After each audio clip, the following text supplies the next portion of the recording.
All right.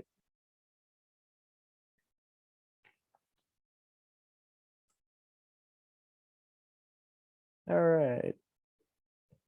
Good evening, everyone. Welcome to the June, I can't believe it's June, meeting of Community Board 2's Health, Environment, Social Services Committee. I am Brandon Smith. I'm chair of the committee. Co-chair Nicole McKnight is unable to make it this evening because she's off on vacation. We're all jealous of her. The meeting is now being called to order and will be recorded in accordance with public meeting law. It's being recorded for purpose of transparency. Will be available for public access on CB2 YouTube archive. All attendees, please keep your microphones muted when you're speaking. District staff will actively assist in maintaining the protocol. It's a practice of Community Board 2 to conduct remote meetings with all committee members' cameras on. For full transparency, we encourage all attendees to also leave their cameras on, particularly if you're given the floor to speak. To maintain appropriate discussion and voting process, I will make it known when and which topics are open for comment by committee members, board members at large, and the general public. If you wish to speak, please use the WebEx feature in, wait. I don't think that this is the correct form, and I'm completely off course, but I will add this part. It is our desire to provide access of our neighbors for all of our neighbors, regardless of physical ability or limitation. If you require any accommodation or assistance for full participation, please contact the district office 72 hours before any public meeting. Please remember to speak slowly, and if you have any slides, describe what's on the slide. Finally, I would just reemphasize the concept of respect wherever you are, whoever you are in the meeting. It's expected everybody treats each other with respect. So please remember that in the course of this meeting, and anybody who's not being respectful is maybe subject to removal from the meeting. With that, I'm going to ask each of the committee members and staff to introduce themselves. Ms. Thurston, would you like to go first? Thanks, Brandon. Hi, I'm Jessica Thurston. I'm the secretary of this committee and of the full community board. Thank you. Ms. Nadu. Hello, I'm a proud member of this committee and a member of the general board. Thank you. Ms. Cumberbatch. Good evening. My name is Monique Cumberbatch, a member of Community Board 2 and this committee. Okay. And Ms. Einhorn.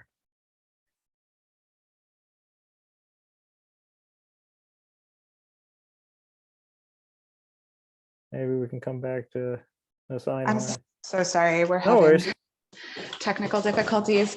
I am a member of this committee, the board, and economic development. Okay. Well, not technically a member of this committee. Latrell, do you want to introduce yourself? Hi, good evening, everybody. My name is Latrell Masso. I'm a member of the board and the Economic and Development Committee, and an unofficial member of this committee because I'm always here. That's right. We consider you effectively a part of our committee, even if it's not official, but hopefully someday. Ms. Muller, do you want to introduce yourself? Hi, everyone. Taya Miller from the district office. Nice to see you in person, or nice to see your faces on Zoom.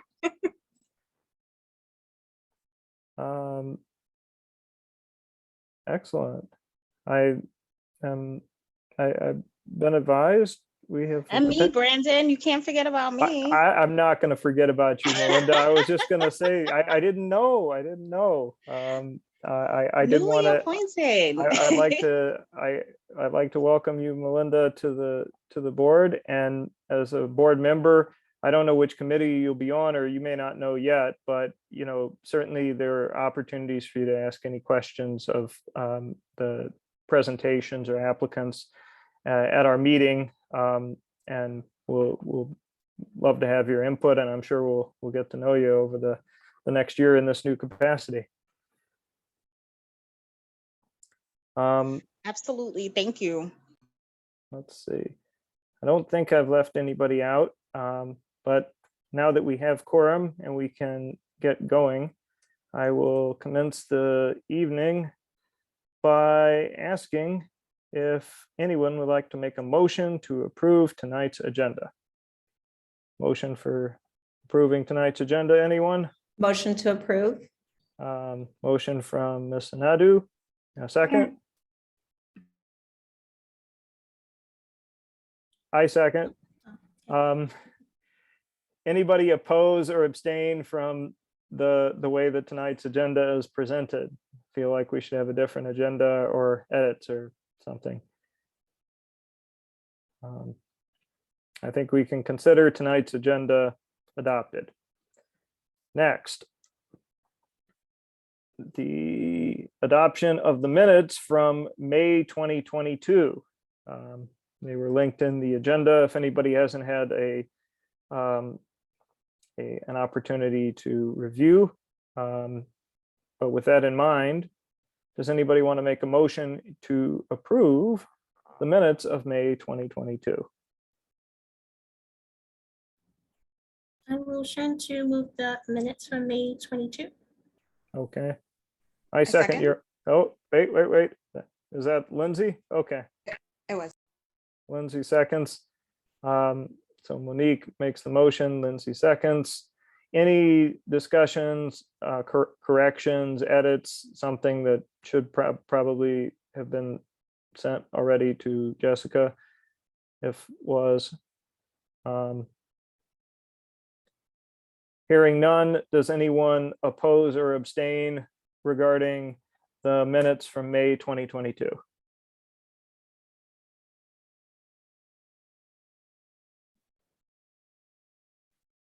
We can consider them approved. Wonderful. Next, district level COVID-19 updates. At this point, oh, wait. Mr. Varela is here. Do you want to introduce yourself? Hi, everyone. Sorry for being late. Yes, I abstained from the minutes vote. I typed that in to just Okay. say, yeah, sorry about that. Let that be known. Thank you, Alejandro. Nice to see you. Nice to see you all. Well, before we get into COVID-19, it's sad to report that Mr. Newmark has moved away and is not going to be on the committee anymore. We'll miss him, but we wish him the absolute best. I will turn it over to Ms. Nadu now, who has been absolutely dominating these COVID-19 updates every month with incredible information and transparency into what's going on.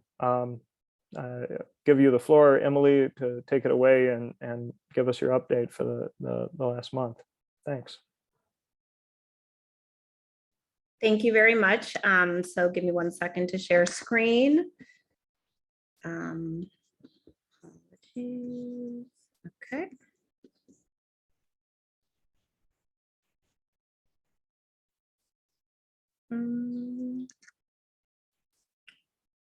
All right, is everyone able to see my screen? Yes. Okay, perfect. Okay, so COVID-19 updates for June 1st. Oh, unfortunately, this is a slide I show because, in March, we got to show a slide that showed light coming through the trees, but we are unfortunately, as a community, still pitching tents and hanging out with COVID. Some unfortunate, not good movement.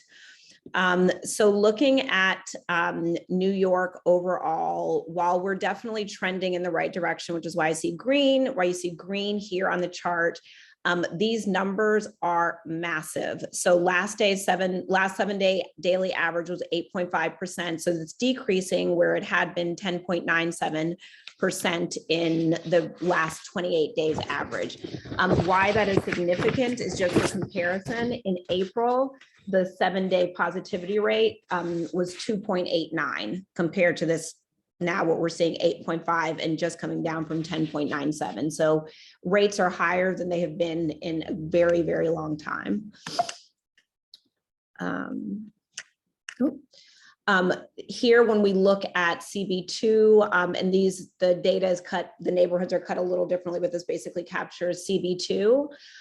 we are seeing very high rates. So keeping in mind that New York City's 7-day positivity rate was 8.5, for Brooklyn Heights, downtown Brooklyn, 11.28, 11.12 for Clinton Hill, for Green Bed-Stuy, Park Slope, 10.18. Some of the best rates we're seeing, but they are not good by any stretch of the imagination, are in Williamsburg South and Clinton Hill, Prospect Heights, where you're at least below 10. But then we see parts of Williamsburg where the rates are up to like 11.24%. And so really just the message, I mean, luckily, at least it's summer, so people can be outside more, but like COVID is not gone by any stretch of the imagination. And unfortunately, what's happening is that when you look at the median daily test rates, that this has actually gone down significantly. So in April, for example, when we were seeing positivity rates in like the 2s, the 3s, the median daily test rates were closer to 600 or 700 people per 100,000 getting tests a day. So not only are rates going up, but people are just not testing. And so these numbers are likely underreported. People think that COVID is gone, and it is just, it's not. Sad. Next slide. Sorry, a lot of red today, a lot of red happening here. So this is comparing transition levels and transmission levels, sorry. And so this is just looking at like how fast it's spreading. And so what you see is that, you know, New York is really high, about 304 new cases per 100,000 in the last 7 days, but then in parentheses, just again for comparison to show people that these numbers, it's really not a good situation. So whereas New York is at 304 in April, the last update I did was in April, we were at 100 and basically 17, but we see neighborhoods as high as, you know, 427 new cases per 100,000. But again, what is troubling is just seeing how much it is increased. We were already in March, we were at like medium to low transmission. April went up to high, and we're still very high. So again, just, you know, it is not time to let your guard down. The good thing is that despite the ongoing pandemic, we do have a vaccination and they still matter. And so looking at this chart, you basically see that for people that are vaccinated and boosted compared to vaccinated, not boosted, and unvaccinated, what you're definitely seeing is that from a base, because I know that a lot of people out there are saying, well, why bother getting vaccinated if you're still going to get sick or something can still happen. But the point is that those people that are vaccinated and particularly vaccinated and boosted, you look at cases of in the 200s compared to people that are unvaccinated are seeing case rates in the neighborhood of over 700. Not only are we seeing less cases amongst the vaccinated and boosted, but also significantly less hospitalization. So talking 6 per 100,000 versus 36 per 100,000. So 6x the number for people that are unvaccinated compared to those that are vaccinated, boosted, so have the highest level of protection. And similarly, we're seeing deaths below 1 per 100,000 for those that are vaccinated, boosted, whereas we're seeing 6 per 100,000. And I know perhaps to some people, those numbers don't seem like, that big, but that's not cool. Like 6 out of 100,000 people dying over something that is highly preventable, highly vaccinatable, all those things. We have to do better and encourage our friends. Next slide is just looking at particularly continuing on the theme with vaccination, that unfortunately most of CB2 lags behind just overall New York City rates. So whereas we see New York, at least 87.6% of residents have at least one dose versus 78% having or fully vaccinated, you were seeing very low rates, comparatively low rates in most of our neighborhoods, with the exceptions being Brooklyn Heights, Dumbo, downtown Brooklyn, and then Clinton Hill and Prospect Heights have much higher vaccination rates in the city. The other thing that's not captured in this chart, but wanted to highlight, is what is particularly troubling about these is that from the March update, which I believe was my first update, to now, the percent of residents with at least one dose for all of our neighborhoods has gone up by like at most 1.5%. And those who are, and that's 1.5 percentage points, not percentage increase. And then similarly for those that are fully vaccinated, basically that number has not moved. So again, people are getting it more, and basically who got vaccinated is who was vaccinated. And people seem to not want to even get vaccinated anymore if they're not already. So that is scary. I might be done. Yes, I think I'm done scaring people. Okay, so I will stop sharing. This presentation will be made available to everyone after in the wonderful documents that Taya assembles. But again, the highlight for me for this is encourage people to get vaccinated. They still matter. And again, COVID is not gone. So happy to take any quick questions that anyone has if the chair allows that. Absolutely. Thank you, Emily. It was wonderful, and it's sad but I mean, we say the same things every month. It's good to see that the curve is turning back in the right direction again, but it still is a very concerning number. I would agree with you. Any questions for Emily on the presentation or thoughts on COVID? And this is for anyone from the committee, the board, or anyone in the audience, but it has to be on this topic. Yeah, and Taya just put a really important reminder in the chat that everyone is available, like everyone is eligible to get 4 free tests. And I would say that that is what I'm hearing from a lot of people. I'm unfortunately just getting over COVID. Luckily, my case wasn't that mild, but if I had not tested, I would not have known. I just knew I was around people that had, that were positive. And so that is why I tested. But the scary thing is that you are most contagious before you have symptoms. And so I did eventually have symptoms, but at the time when I didn't even know I had it is when it was the biggest chance for me to give it to someone. So even if you feel like you're invincible for whatever reason, just remember that you're around people that have kids that are unvaccinated, that are around people who potentially are in multi-generational households. So it's truly important not only to get vaccinated, but to get tested, and don't assume that you don't have it for some reason, unless, I think I have probably like a week of invincibility, but other than that, so I'll get off my high horse. Well, thanks. Ms. Cumberbatch, did you have a question? Just more of a comment, just for my, the fact that I am back in the office as a city employee. So basically what I try to do is get tested on a weekly basis, because every now and then, whether it be a neighbor or someone at work, or winds up testing positive, which both happened for me this week. So I would definitely encourage people to also, at your pharmacy, you can certainly get free test kits. I think you get up to 4. So if you're not getting them at work or through, the mail, I would definitely on a monthly basis go to your pharmacy and get the free test you're eligible for. Absolutely. Thanks, Monique. We'll be doing some test distribution at our health fair later this month too. So it's, I don't know what else to say that we haven't said for these monthly sessions every for the past year or two. Any other questions for Emily or thoughts on COVID?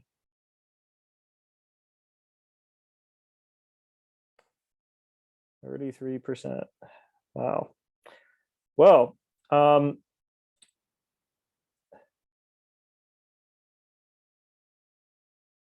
it is sad. Moving along, the next item on the agenda, want to make sure I honor it, is called open session for public comment on approved agenda items. Our approved agenda items consist of all of the liquor licenses for this meeting. I want to be clear about this. The public is absolutely welcome to make comments at this time. However, I will also say that we are going to present each of these applications, have the applicants come up and say whatever they have to say, and you will have the option at that point also to make comments or ask questions. This is not intended to replace that. This is a different item on the agenda. But the comment has to be specific to one of these agenda items. So is there anyone who would like to make a comment on any of our agenda items now? Keeping in mind, you will have a chance to make comments later. I'll open the floor to everyone in the meeting.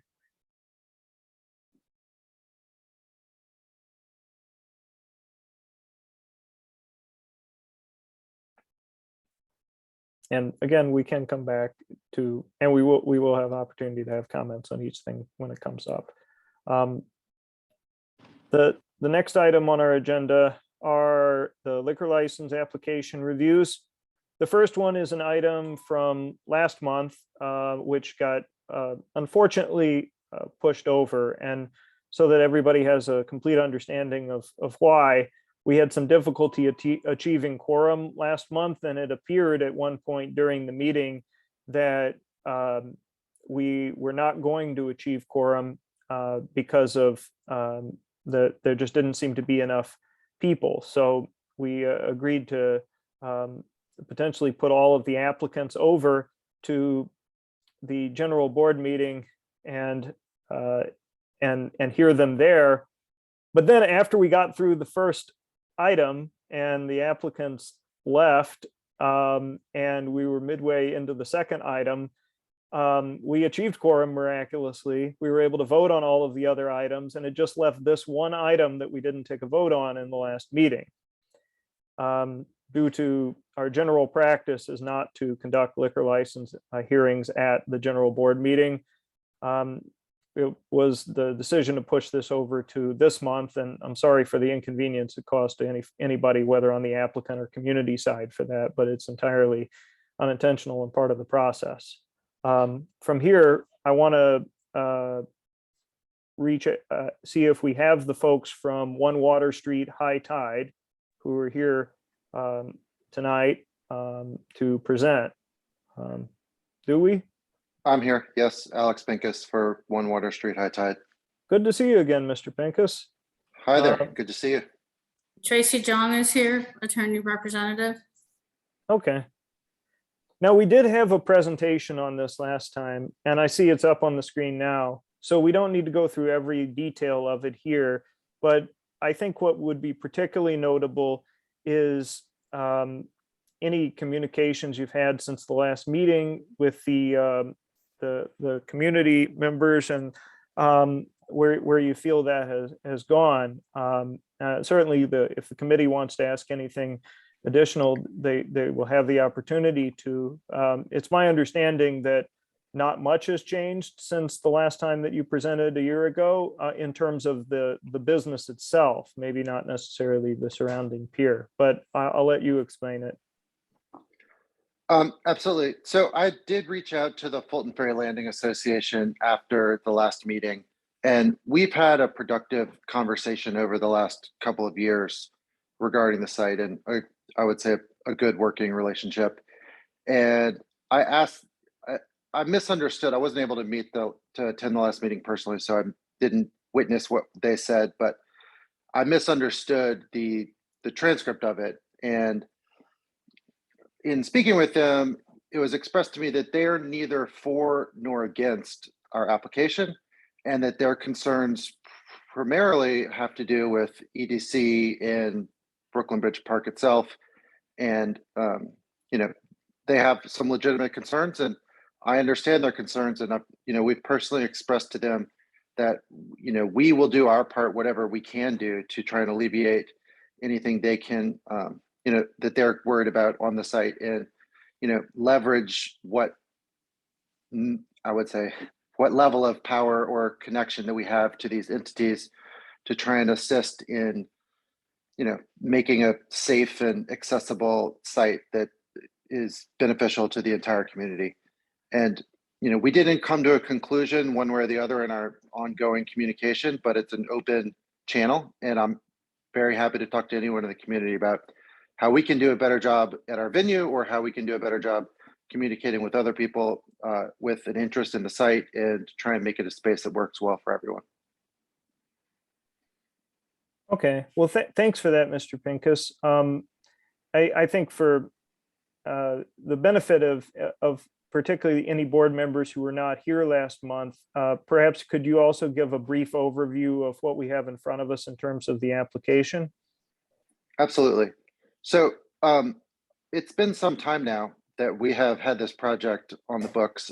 We won an RFP that Brooklyn Bridge Park put forth a number of years ago, before COVID. We went to Landmarks to seek approval for this project. It was delayed due to COVID, and we've been in the community board. I believe this is our third time to seek approval for this liquor license as it expires on a yearly basis. So what we are building is a 35-foot by 35-foot restaurant. It's a very tiny kiosk in the middle of a frequently unused section of Fulton Ferry Landing that provides people a place for respite, you know, in a very beautiful historic location that the park and the city have deemed a suitable site for a food and beverage operation. It's a prior site of a food and beverage operation for approximately 15 years, as I understand it. And we're merely taking over that same site and proposing to do something of a similar nature and at what we consider to be a high quality. Many of our other venues are waterfront venues in public parks and have been met with critical acclaim and have been widely embraced by their communities. Even when, you know, prior to us opening these establishments, there's been understandable concern about something new in a location that people aren't necessarily familiar with. However, we've shown time and again, even elsewhere in Brooklyn Bridge Park, that we run something that brings a benefit to the community and a benefit to the waterfront, and is something that makes the area where we operate safer, and we employ a large number of people from the community in our venues. Great, thanks. I mean, I think the issue, as I understand it, is that it's located on that pier there, and the pier is organized in such a manner where there are 3 different ferries and apparently an additional barge that are all docked there, 3 different city ferries and and I guess a private company that runs the barge that are all docked there. And the concern is about each of these different ferries and avenues has their own lines and groups of people, and would congregate and prevent the enjoyable use of by the community of the fair. And I guess going alongside your establishment altogether, it would be a lot of people in one place. And in the course of the last year, there's even been some increased service that was put together by the ferries. And what I found rather interesting, because I looked into what we've done as a community board, is that it appears that the New York City Economic Development Corporation has been really behind this effort by the ferries to come and dock at this location. And it doesn't seem like there may have been substantial public input before their decision to reroute the ferries to this location. I looked at the minutes of the Brooklyn Bridge Park Advisory Committee, which indicated from their perspective that they felt they didn't have a say-so in the Economic Development Corporation's decision. I spoke with the Transportation Committee for Community Board here, who indicated that the Economic Development Corporation presented this to the community board after the decision had already been made and the community board objected to it. I can't ignore the fact that they're kind of like the missing element in the room here, in that they're the ones who decided to move this ferry service over to have 3 ferries going loading and unloading in one place. That seemed to be what I could find. I'll open it up to the committee first. I see, Bill, you got your hand up, and Just we to will get chime to in, you. I'm not sure if David Lowen is here, but I believe David Lowen from the park was going to join. Yeah, I'm here. Okay. All right. Yeah, so I'm David Lowen. I am the Executive Vice President of Brooklyn Bridge Park. We're just here because we understood that the ferry move was part of this topic, so we wanted to come to be able to explain. I can answer any questions you have about it, but in general, the ferries are run through EDC. The ferries had previously docked just to the south of Fulton Ferry Landing onto Pier 1. It had been an ongoing struggle because the location in the park on Pier 1, where the ferries had previously docked, was at a path that was a narrow path that was very, very widely used. And so when the lines did get long, it was creating all sorts of traffic issues for us, congestion issues for us on Pier 1. EDC approached us a little while back and suggested that for other reasons having to do with tides and ease of navigation, they were interested in moving to Fulton Ferry Landing. And we said that would be fine with us. And we had recently taken control of Fulton Ferry Landing, which had previously been controlled by EDC prior to this. I can't comment on the outreach process that EDC undertook for that. I understand that many people in the community were upset with the lack of transparency there. That's EDC's role to do the outreach on a move that they were doing. So when we at Brooklyn Ridge Park have a project, we undertake, I think, as you know, a very robust public outreach process through our community advisory committee and also coming to the community board when appropriate. And I understand that there are some there's some hurt feelings and resentment about the process EDC undertook. I can't comment on that per se, but I can say that as it relates to the concerns regarding the congestion on Fulton Ferry Landing, it is a fairly large landing. We have worked very closely because we share the concerns of the community of congestion on the landing. We have worked with Hornblower, who was the operator of the ferry, as well as EDC, prior to them operating, on making sure that there was an appropriate queuing protocol to keep things orderly on the pier. And we have worked successfully with Hornblower over the last several weeks as the weather's gotten warmer and the activity has increased, and the ridership has increased on the piers, on the ferries, to make sure that is appropriate. I will say that Hornblower has increased its staffing on site over the past couple of weeks. The first weekend where the weather was nice, where there was a lot of ridership on the ferries that weekend, there was a very, very long line that went all the way out to Old Fulton Street. And since then, we have worked with them to redirect that line to a place where it was less cumbersome and also to increase staffing. And for the last several weeks, we believe that line has been successfully managed. And that is while this is going on, we have been undertaking a construction project in the area right under where the Pincus concession is going to be. We've been replacing some of the wood slats, and so that area has been kind of fenced off, which really replicates what that landing is going to be like when the concession will be there, because that area that was occupied, that will be occupied by the concession, has been occupied by has been fenced off with French barricades. And we believe that with those last couple of weeks, the congestion has been successfully managed. It is about loading and unloading ferries, which, oftentimes means that for 10 minutes while a ferry is loading or unloading, it is a little bit congested, and then it releases, and then everything's fine. And so there are definitely moments when a particularly popular time of ferry is loading or unloading, but it takes about 10 minutes to load a ferry and a couple minutes to unload a ferry. And then after that, it's not an issue. And we believe that this is not a concern.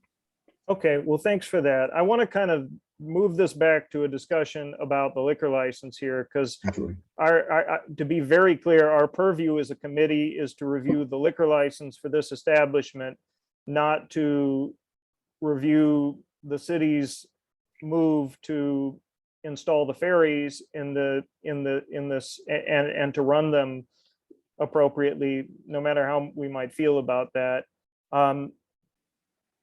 Perhaps we can go back, though, to talk about the liquor license briefly with Mr. Pincus and Ms. Jung, and I'll ask the committee members whether you have any questions about this application. Maybe first, Mr. Pincus, could you clarify what, if anything, has changed about the operation of the restaurant from last year's application?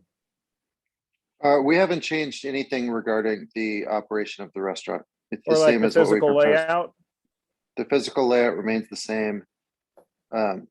We've only come back to the community board because we understood that it was the appropriate path forward, not because we've made any changes. Okay, but the reason you came back was because it was approved last year, and I guess there was like you didn't kick off or open because of COVID. Was that the case? Yeah, the project had been delayed due to COVID, and so we were unable to open. Okay. And we're moving forward with that at this point. Okay, great. Questions by members of the committee?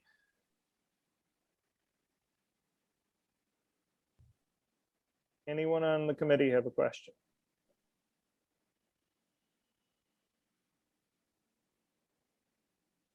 Hearing none, I'll open it up to board members and members of the public, but I know Bill has had his hand up for some time, and you can feel free to take the floor now, Bill, and share any feedback that you have about the meeting that anything that's transpired since last time. Just a reminder that the 2-minute rule is in effect. Sorry, Bill. Okay, it's going to be hard to be 2 minutes when everybody else has spoken. Got it. We believe in you. David Lowen spoke for more than 2 minutes. Thank you. I dispute the fact that Mr. Lowen said that the lines are being managed, more properly now. I sent a link to a video that I shot on Saturday night, May 21st, at 10 p.m. when there was a line of close to 100 people down the entire length of the pier. And when the last ferry came to pick them up, only about 20 or 25 people were able to get on, and the rest of the crowd was turned away by staff saying, sorry, this is the last boat. So I sent that video to Alex Pincus also. And, we did have a back and forth, and he had asked me as the rep from Fulton Ferry Landing Association, what they can do to bring us into the fold as supporters.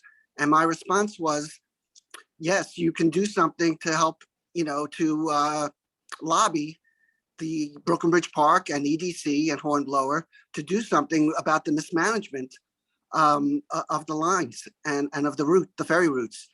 The fact is that when it was presented, when the ferry moved to Fulton Ferry Landing was presented to CB2 Transportation last year, they presented a queuing line, a queuing plan. And that queuing plan was used last year, but it's not being used this year. In that plan, they had a switchback line that was generally at the front of the pier by the river.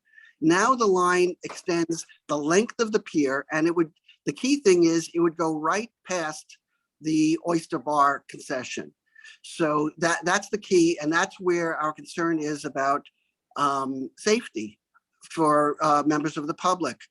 And so I sent that video today to Taya and asked her to forward it to Brandon.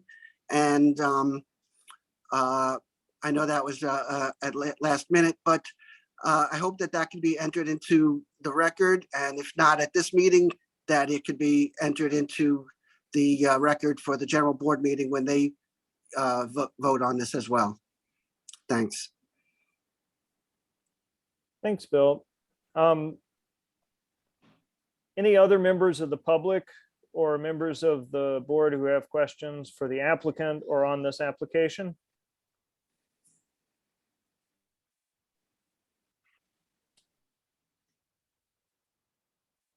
Hearing none, I'll ask if anyone wants to make a motion from the committee. Motion to approve. Okay. Second that motion. Second by Ms. Anadu, motion by Ms. Thurston. Discussion on the motion. I remember the condition being that the location needs to be closing at 12 midnight. It looks like the application that we have in front of us shows that.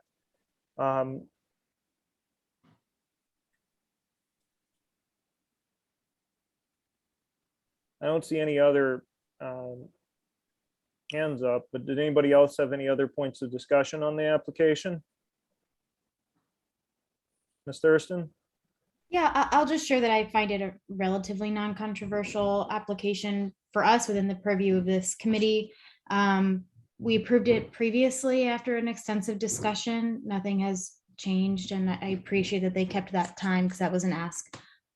That closing time, that was an ask from us after listening to the community, and it was, if I'm recalling correctly, the previous discussion for context for folks was largely around noise late on the pier and potential concerns around that. And so that was why we had proposed the earlier closing time, and that is why I support it. Okay, thanks, Ms. Thurston. I think it's clear that that there hasn't been anything that has changed since last year. And in addition to that, Mr. Pincus has offered to have an open channel of communication with Fulton Ferry Association, which we certainly encourage and would definitely support. I view these other issues myself as somewhat more related to transportation than to the health committee. But it's nice that there's going to be a process where the applicant will look out to see if there's any potential congestion that is creating an issue for the surrounding pier, which definitely seems to be the case. Anyone else on the committee have any comments or discussion items before we vote?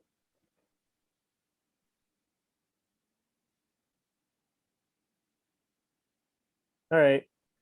Well, I vote in favor of approving the application. Ms. Thurston, how do you vote? In favor. Ms. Anadu, how do you vote? In favor. Mr. Varela, how do you vote? In favor. Ms. Cumberbatch? In favor. Ms. Einhorn?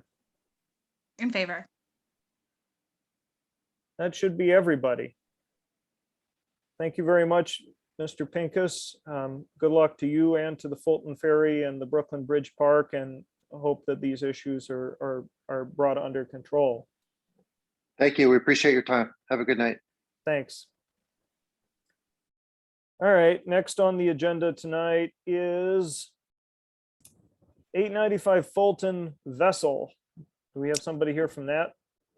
Yeah, Riley Maud here, attorney pending admission representative for Vessel, New York, 895 Fulton Street. I also have with me the principal, Rico Saldano here. He should be on. Yes, I'm here. Yep, there we go. Yes. Great. So I just want to give a brief overview, run through everything for you guys, and then I will turn it over to Rico to give you a little more colorful picture of the premise and the business model. But to begin, this is for Vessel New York Inc., located at 895 Fulton Street, Brooklyn. This will be a restaurant serving American cuisine. As you can see right here, there's a total square foot of the premises 1,900, with 1,500 of it devoted to customer area, which is all located on the ground floor. The hours, again, as you can see there, are Monday through Wednesday, 11 a.m. to 11 p.m., Thursday, Friday, 11 a.m. to 2 a.m., Saturday, 1 p.m. to 2 a.m., and then on Sunday, it's 11 a.m. to 11 p.m. There is no outdoor seating. We will have one customer bar with 10 seats. We'll have 30 tables with 48 seats. Again, no outdoor seating at all, whether it be sidewalk cafe or DOT. We will also have only background recorded music only. There will be no live music, DJs, no dancing, no security, no promoted events. And not that we intend this to be an issue with only background recorded music, but there is a plan in the works for some soundproofing. We also have some petition signatures in support of this. I believe there was approximately 26 petition signatures submitted to the board. And with that, I just want to turn it over to Rico, and he can give you an overview of the business. Good evening. I apologize. I'm in a vehicle right now, so please excuse my appearance. Well, what I'm looking to do is basically American food, try to twist it up a little bit and put a little maybe authentic different styles and pretty much capture the area, the community, and see how I can put it all together more or less. Basically, if you can see, I'm looking to just change it up a little bit, hire from the actual community and try to get everyone involved, and hopefully I can get this accomplished at a very well pace, basically. Any questions you have?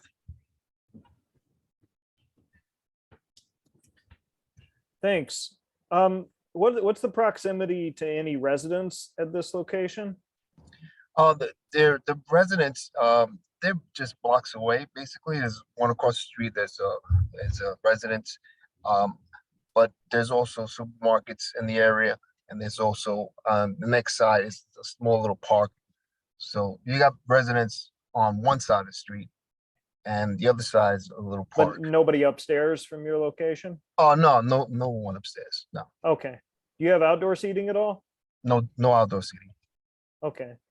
And what was the closing time again? I'm sorry, for this one, I don't actually have a copy of the application, so I'm trying to look at what was presented on the screen and it went away. Oh, my apologies, Brandon. I could run back through that with you. No, I can see it here now. So Okay. it's going to be 11 p.m. Monday to Wednesday, 2 a.m. Thursday through Friday. Saturday, and 11 p.m. on Sunday. Correct. Are you doing any private events? No private events. Okay. Any questions from the committee?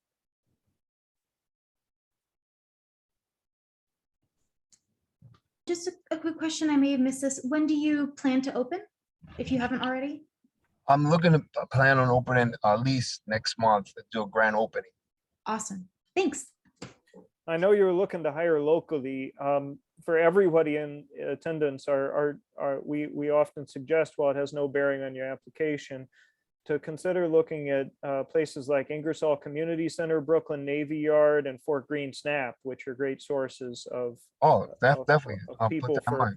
for our neighborhood businesses. We have high pockets of poverty within even our community, so would really encourage outreach in that regard to not just you, but to everybody who's here. Yes. Questions from board members or members of the public for this application? Maybe while we're waiting, Ms. Cobb, do you want to introduce yourself? I saw that you've arrived and we're very happy to have you.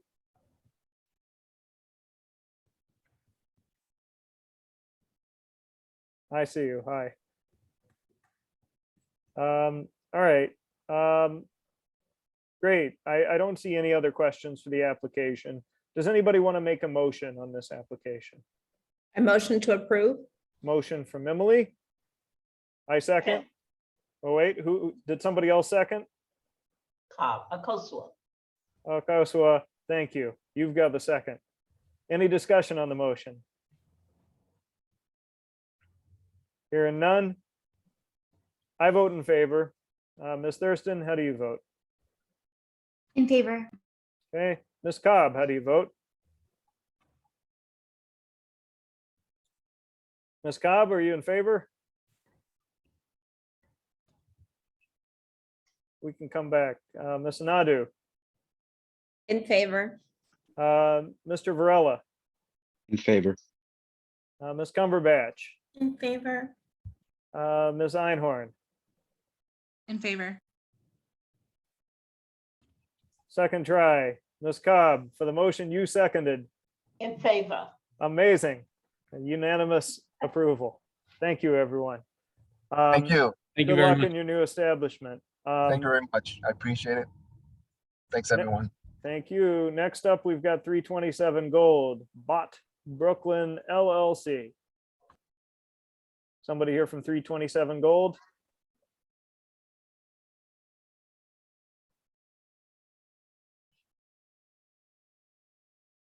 327 gold, going once, going twice. We can come back. 181 front, Beepublic. Anybody here from 181 front, Beepublic?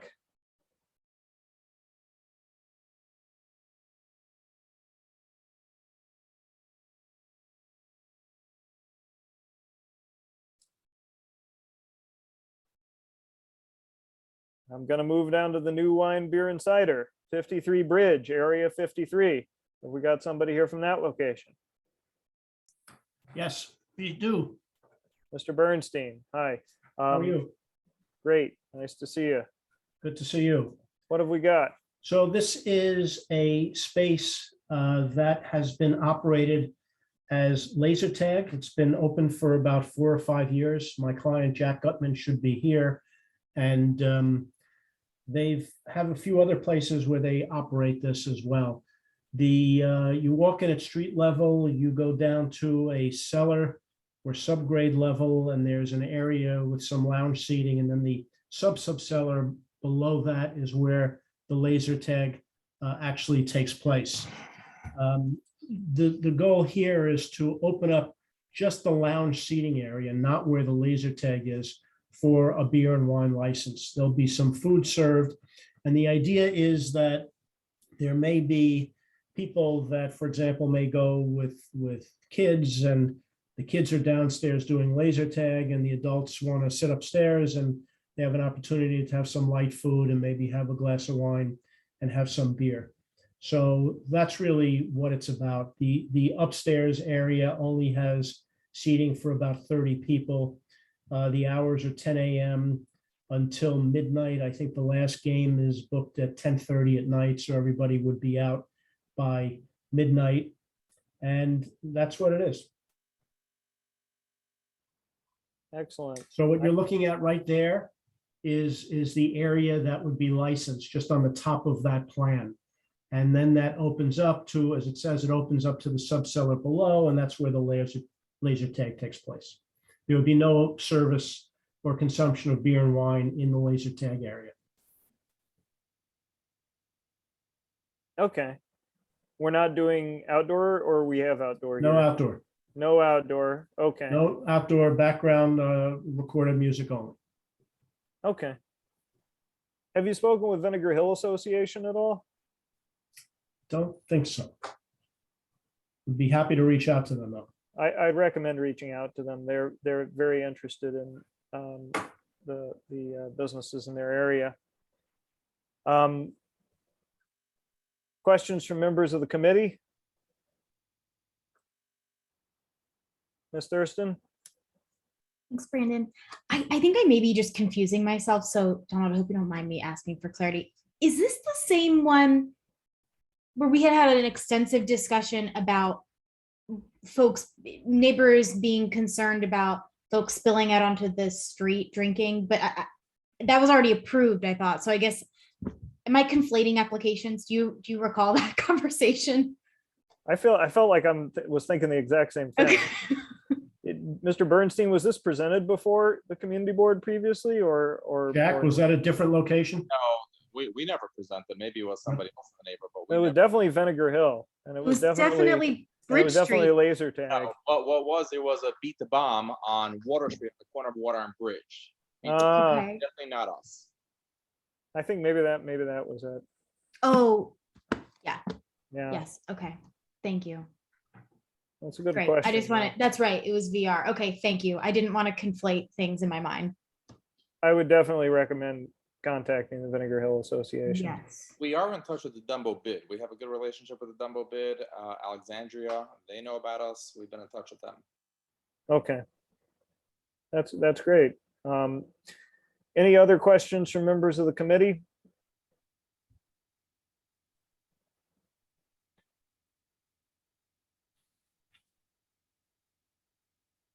Questions from board members or members of the public on this application, 53 Bridge? So you're doing private events at this location. Will there be a point of contact if the community has a concern about something going on at one of the private events, or how will those be managed? Absolutely. They've had private events before, and you can book a party to have the laser tag. So that's been ongoing for years, but I'm sure that we can give you a point of contact. Okay, I think the community would want to have that if there was any any event like that. And the issue with private events, which is probably one of the major drivers of concerns that we've seen in this community, is just that sometimes it isn't the applicant themselves who's there on premises, and the community would just want to have somebody. Ms. Thurston? I'm sorry, I had one additional question. Sure. Could you just speak to any security or any ways that you'll ensure that folks that are served, particularly right near close, because I recognize you'll be serving up until close at midnight.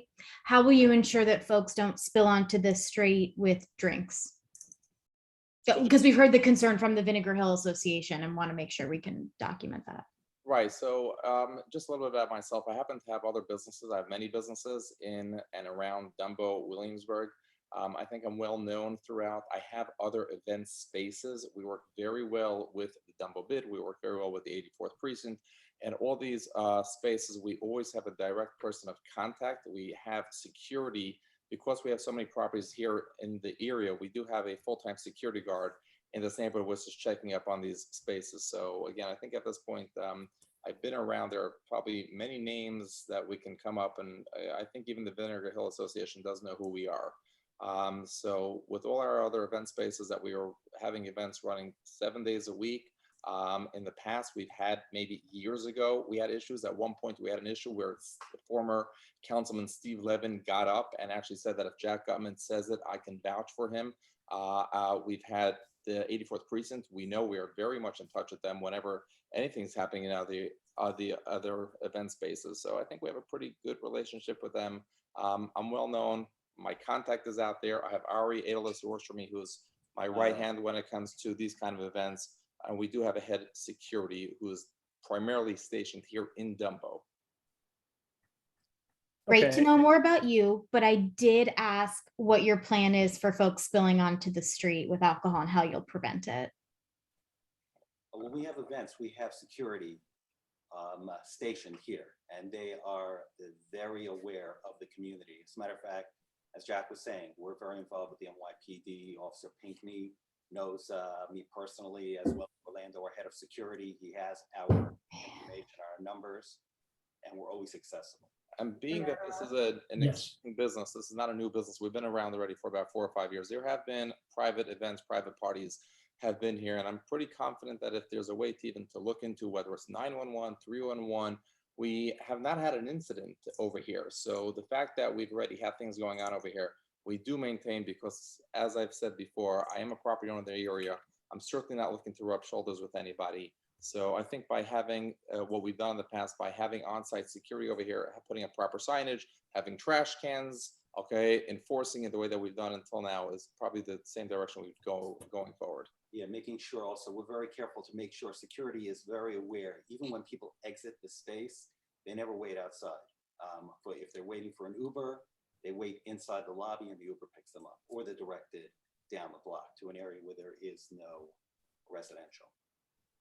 Yeah, I think also the occupancy for that cellar level that we're licensing, there are only 30 seats there, so it's not intended to accommodate a large number of people. Yeah, I do see you're only doing background music here. There's not going to be any other music other than background music. Correct. Okay. Correct.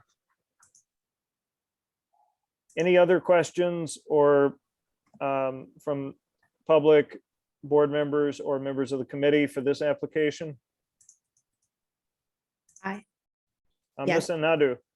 Yes, question. And obviously, Brandon covered this earlier, that it's not a condition of your application, but as you are an existing business owner, as you've mentioned many, many times, can you give us a sense just in terms of hiring?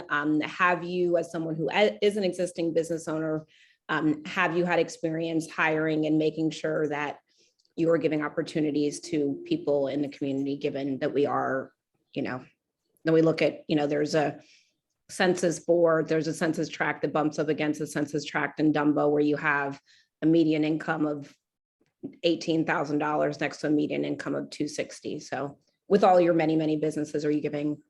All right, so absolutely yes. Okay, right now across the different businesses that I own, I can tell you, I know that I have employees that walk and ride bikes over here. So we definitely have a lot of people who are coming from within the area. People show up to our office over there. They apply for an application. They apply for a job through an application. 100%. We currently have, and we will continue to try. Great, thank you. Great. Like with the others, you know, while it doesn't have any bearing, we encourage you to check out places like Fort Greene Snap and Brooklyn Navy Yard and Ingersoll Community Center, just because they're able to give you some people who may not just walk in and apply. Does anybody want to make a motion in regards to this application?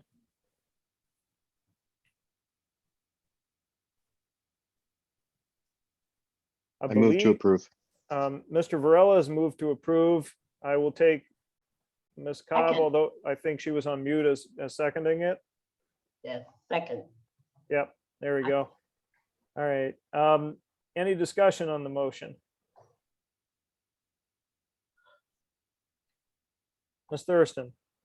I am talking a lot. I'm typically very, very, very supportive of our liquor license applicants, and I really look forward to, you know, more people on the street, noise on the street. I think it creates a safer environment. But I was a little concerned about the applicant's answers to my question. So at this point, I'm not in favor, and but would suggest that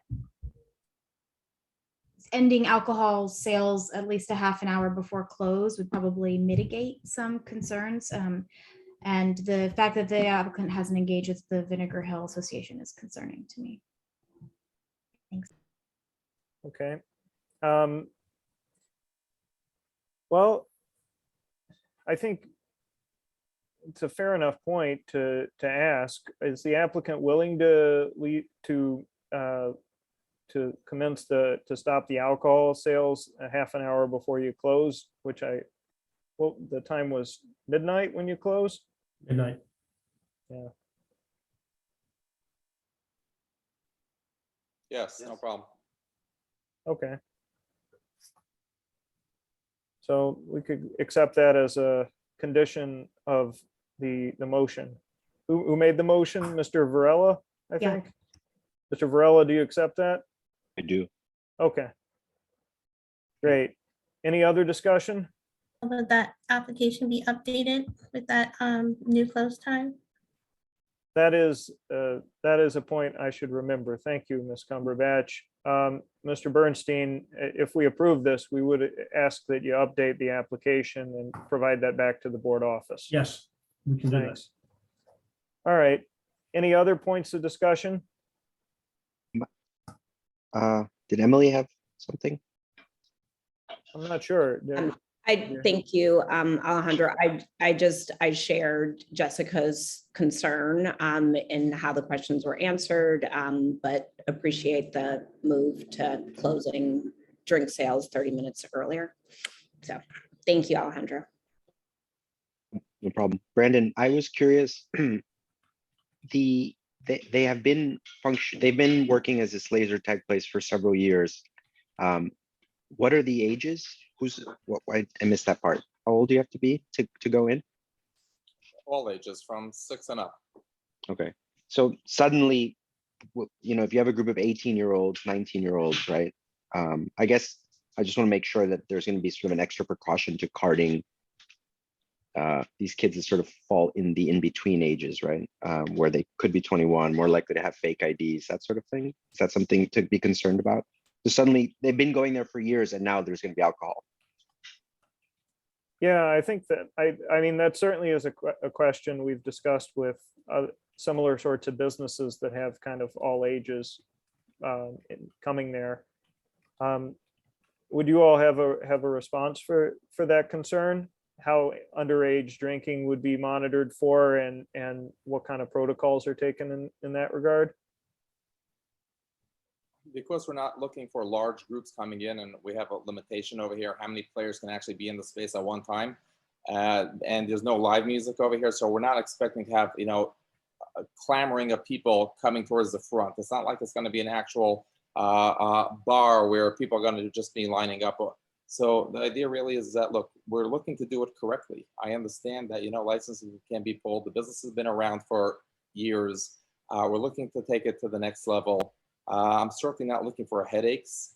Okay, I know that I won't be there necessarily all the time serving, and I'm going to be relying on people. So therefore, I need to make sure that things are going to be done right.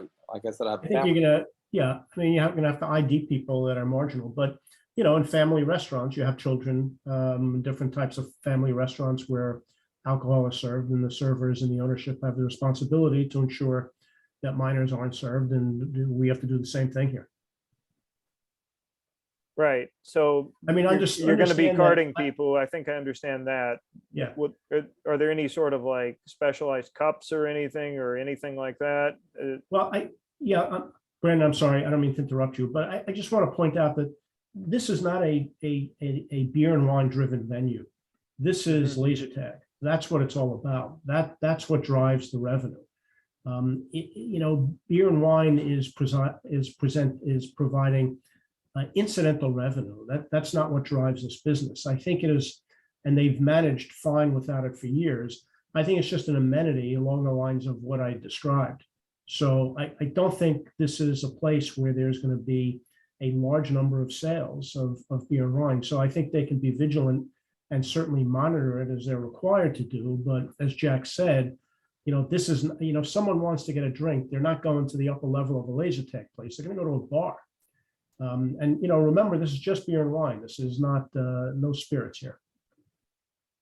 Well, I appreciate you sharing that. I think from what you said, you're going to have processes in place to card people and ensure that you're not serving people underage. I understand that there may be different purposes there, but the fact, and I think the question from the committee comes from the perspective that you are offering alcohol for sale at a place where there are people as young as 6 years old who are going to be present there. And yes, not everybody goes to a bar to get, yes, people might go to a bar more likely to get a drink, but this is a circumstance where children are present and they could feasibly seek to either bring alcohol there that they got from the outside or try to find a way to surreptitiously order alcohol. I don't think that's too far-fetched of an idea. So I think it is what it is. We have your answer for that. Any other questions from the committee?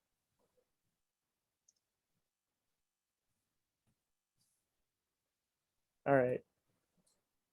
Well, having heard this, I vote in favor of the application. Ms. Cumberbatch, how do you vote? Abstaining. Okay, Ms. Anadu, how do you vote? Abstaining. Mr. Varela, In favor.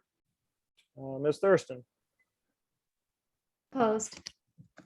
okay. Ms. Einhorn, Favor. okay. So how does that work out? We still have Ms. Cobb. Oh, Ms. Cobb,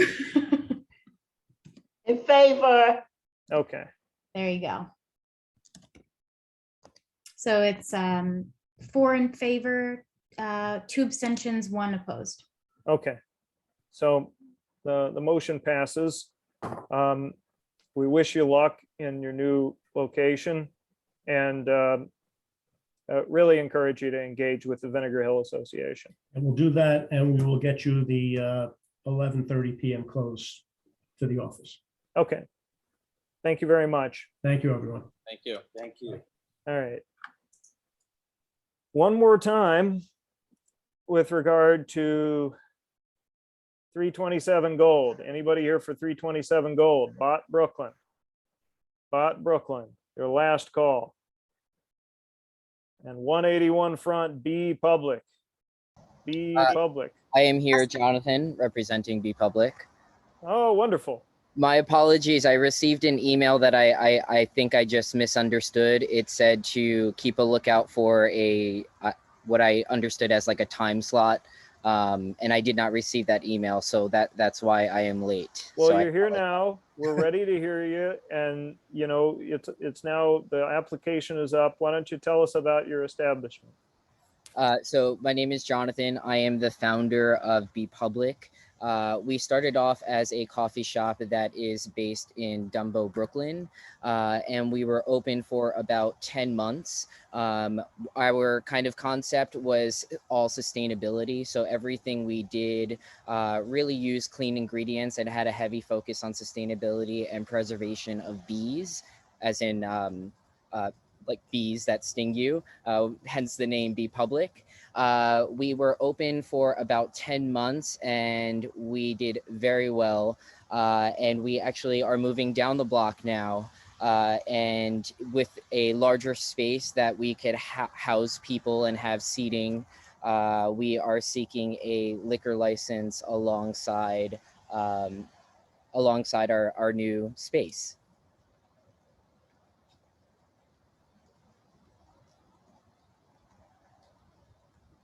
Okay. You have an outdoor location?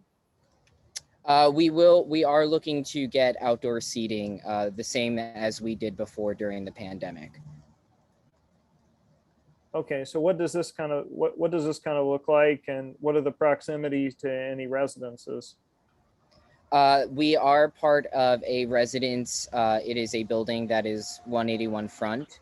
And the seating outside, if you're speaking of that directly, would be limited seating that would occupy the sidewalk space.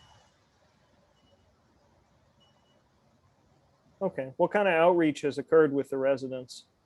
I did go around and get signatures in support of the liquor license, and we got well over 100 signatures in the area.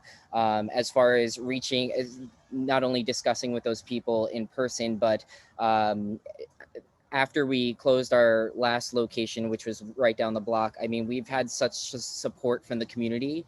I mean, I don't think I mentioned this. We actually opened in the middle of the pandemic in September of 2020.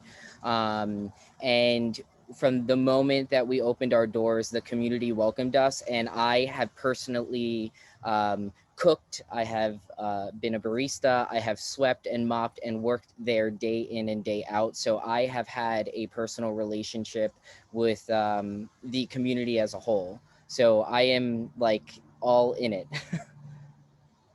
And not only all in it, but have received nothing but love and support, especially that we have grown from a 200 square foot original location that was a tiny coffee shop to now growing to a point that we're able to do something like this. Okay.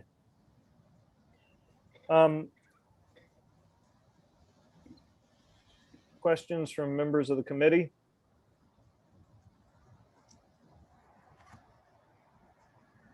Ms. Thurston? Yeah, I just want to understand. So these sidewalk tables, is that part of open streets, or is that actually within the perimeter of your sort of lease agreement?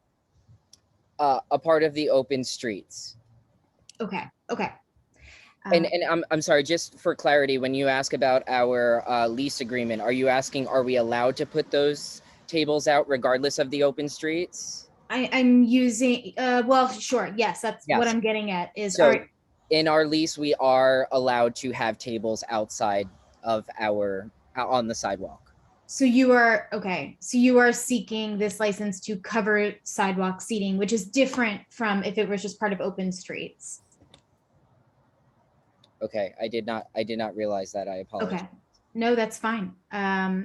It's not shown in your schematic, but I just want to make sure I totally understand. But you do say 6 outdoor tables, right? And that's on the, like, against the perimeter of the building, I'm guessing? Correct.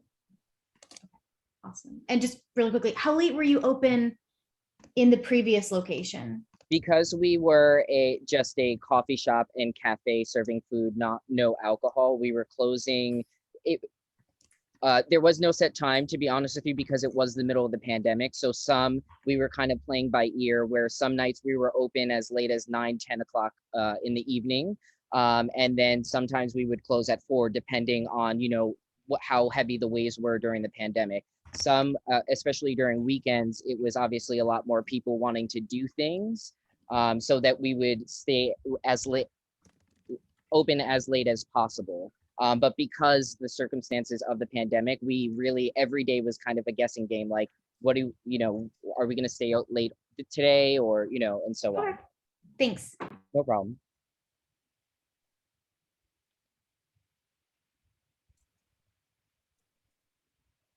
Okay. Any other questions from members of the committee?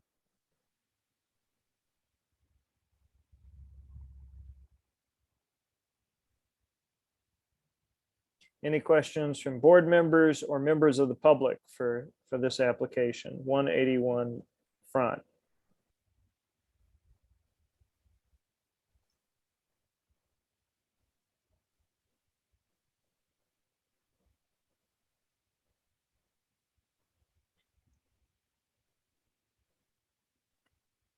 I just want to ask regarding the outdoor seating. Your plan is to leave that open until 11 p.m. 7 days a week? Not 7 days a week, but especially coming out of the waves of the pandemic and seeing more people take over Dumbo, I would like to ideally have that open, especially on weekends, a little bit later.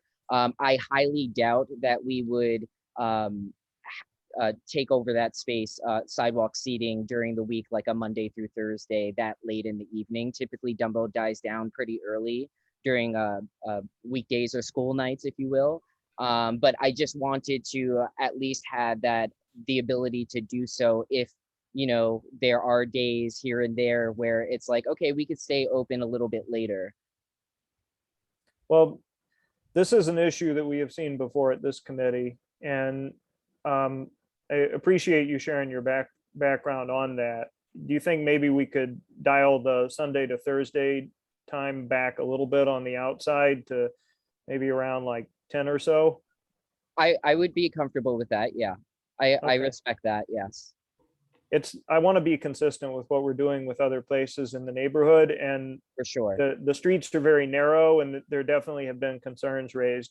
Maybe the people aren't here tonight about that subject. Okay. So you broke up a little. I just wanted to confirm that you were saying that you want to be consistent with other restaurants in the area. Yeah, with how we've treated other restaurants in the general area. Okay. You're at 181 Front. I know we've dealt with a number of restaurants on Front and Water. Okay. In the past year or so. I don't see that being an issue. So for Sunday through Thursday, so does that mean Friday and Saturdays we could stay open later to 11, you're saying? Well, it's based on what the committee votes for, but Right. my question was regarding Sunday through Right. Thursday. Yeah, no, I am comfortable with that, and I respect what you're saying. Okay, great. Any other questions? Brandon, Mr. Varela. Yeah, thank you. Hi, Jonathan. Along the same lines of what Brandon just asked, just curious, it's someone is eating and drinking inside at 11:30 and the outside is set up for, eating and drinking. I can't picture the inside of your place. Is it easy for staff to say, oh, I'm sorry, you can't take that outside? Or how will you monitor that sort of thing if folks just want to be outside after 11 or after midnight till 2 a.m. I mean? Yeah, for sure. So kind of what we did in our previous location is we would actually start to break things down at the tables that we had outside. So a staff member would go out at the appropriate time and start breaking down the tables and bring them in if nobody was sitting there. If there are families or people that are enjoying their time, we would give them a notice a half hour beforehand or something like that and say, okay, we're closing up at X time. Just want to give you a heads up. But as far as access to that outside area, there is full access for any one of our employees to make notice that they would be breaking down and shutting down the outside. Thank you. You're welcome. Any other questions from the committee, the board, the public for this application?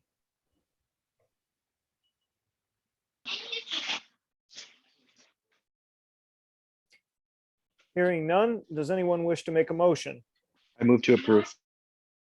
Okay, do we have a second? Second, or anyone. Jessica, I'm gonna give you the second this time. Sorry, Ms. Cobb. That's Um, fine. Okay. Any discussion on the motion?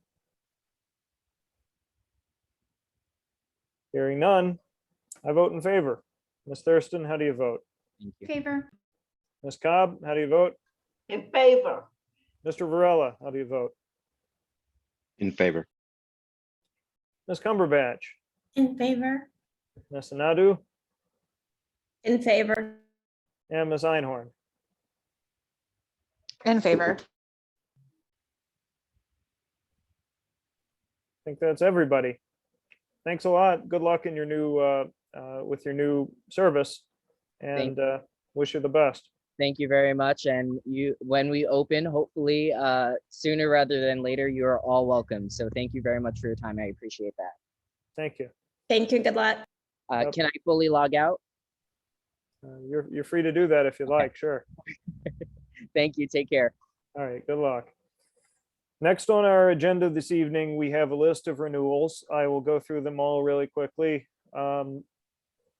And if you have any concerns, please let me know. 129 Gates, Loconda, Vini, and Oli. 266 Delphi, Dick and Janes. 185 Montague, Chipotle. 1011 Fulton, the Fulton Grand. 224 Green, Cafe Bar Leica.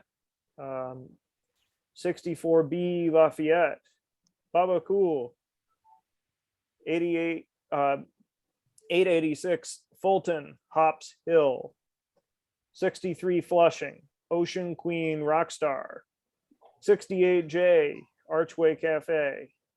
145 Atlantic, Luzzo's. 387 Myrtle, Larina. 274 Hall, Rosaloo. 494 Atlantic, Hollow Nickel. 1 Old Fulton, Shake Shack. 91 Atlantic, Goose Barnacle. 370 Myrtle, Joe Lindsay. And 116 Smith, 10 Ichi Ramen.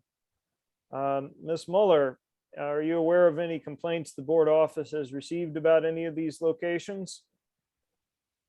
There have been no complaints about any of the locations. Great. Like to ask any members of the board, members of the committee, members of the public, if you have any concerns about any of these locations.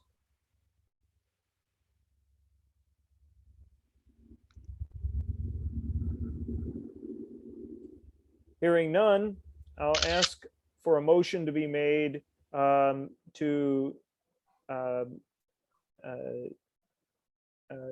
regards to the renewal applications.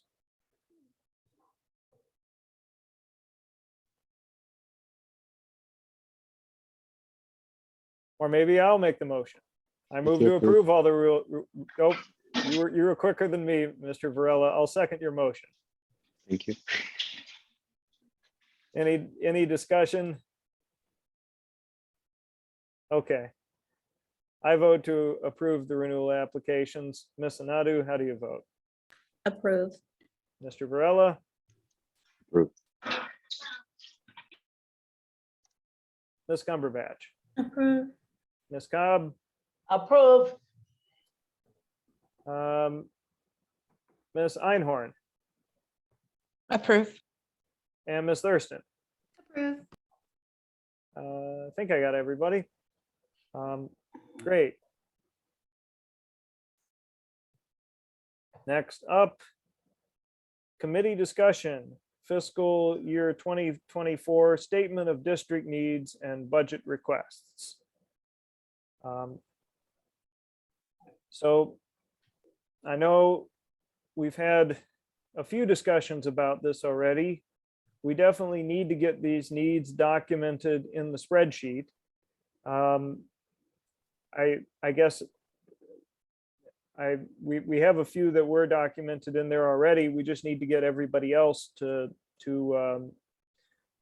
kind of get on board with filling out the spreadsheet so that we have all of this. And just a reminder, we had agreed that in January at our January meeting, we would do this by the June meeting. So hopefully we can firm up a point about any remaining district needs that we have. Ms. Mueller, is there anything you want to add about the district need process? No, nothing to add. Happy to answer questions. Cool. So, yeah, Ms. Thurston has added a couple of items related to paving and bioswales alongside developments, as well as mobile shower units, which I know is something we've discussed in the past here. And that I appreciate that you filled in the rows, Jessica. So wonderful that you're going to fill in the blanks too. And anything that you like to add about your two items? You don't have to. Me? Yeah.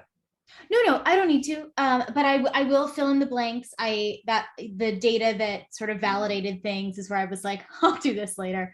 And so I will go back and fill it in. But no, it was really easy, and I love a Google form. Thank you, Taya. And yeah, I'll also say if folks have like half an idea or not all of the backup, if they're, I'm happy to help. So like fill in what you can, and then feel free to like send me a note or something, and I'll do what I can to help back it up too, just to encourage, I know it's a lot of work. I would like to support Ms. Thurston's comment. It's totally okay to just put your very rough draft ideas in here. Encouraged. Absolutely. So if folks have any difficulty, feel free to let me know. I will fill out your need if you need to for you. I want to help get everybody's thoughts on here, even if you're having issues with accessing the form. Yes, we have some other needs that I put on here, but I've spoken about them before. Having more than just the weekly compost pickups, having something more universal, a real commitment, something that is universally distributing the bins, and having a process in place to ensure that people who are adversely affected economically by the move that we make as a city to mandatory composting have an ability to transition to that. If we all have to get there, we have to be fair. So that was this item. I had another item that came out of the Heim Gross presentation where he spoke about how there needs to be better public engagement with developments in the city to help people navigate the regulations upon switching to cleaner energy. There also needs to be a process to ensure that low to moderate income community and smaller landlords are able to make the transition with little to no expense, because there are a lot of hurdles that come up, particularly when you want to do the right thing and transition to clean energy, but then it becomes thousands and thousands of dollars that you would have to spend out of pocket to get there. How do we do this in a manner that is effective, large scale for people? And it's one thing for our leaders to come out and say great things about how we need to transition and do this, but we need a holistic approach as a community. And I think that's what Heim was asking for in his presentation, is something more comprehensive, public engagement where the city can provide information, but also there's a feedback loop for people from the community who are experiencing things to provide feedback to the city and work together on doing this. 2030 ain't so far away. So that's the point to raise there. Hey, Brandon, can I ask a question about composting, the composting line? And sure. So I've been doing some reading about the program, and there's some new ideas that are out there right now, and they're fairly controversial because they go against everything that we learned in third grade. But basically there are proposals out there that we should stop collecting plastic as a city and reallocate the resources that we use for plastic to composting, because there is no way to recycle plastic, and only 3 to 5% of the plastic we recycle gets actually recycled. And the number is going down. So it used to be like something like 9%, and now it's gone down over the past 5 years. And so it is not carbon neutral to even pick up the plastic that we are picking up, and it spends more in, anyway, it's just not working. And so getting a mindset change that's not working to reallocate to a program that is working, I wonder if that's part of the research and the argument that we should be making. Well, it could be. Ms. Thurston, you wanted to say something? Well, just in response, unfortunately, it's quite true. It's very difficult to recycle plastic in some municipalities, but what I would suggest is that the city, and dare I get a little bit political, the mayor would like us to have this argument about one thing to recycle versus another, while inflating the budgets of the NYPD and other resources. We barely have enough money for sanitation. I suggest that we defer to the sanitation committee. I will also acknowledge my bias. I think Sandy Nurse is an amazing, beautiful hero, and is doing a great job as a city council member in sanitation. So because they are pushing for composting and not plastic, I would just suggest we continue to advocate for both, though certainly the carbon neutrality of plastic recycling is worth questioning, but I think we should still fight for all of it for now, because the behavior change of it matters so much. Right.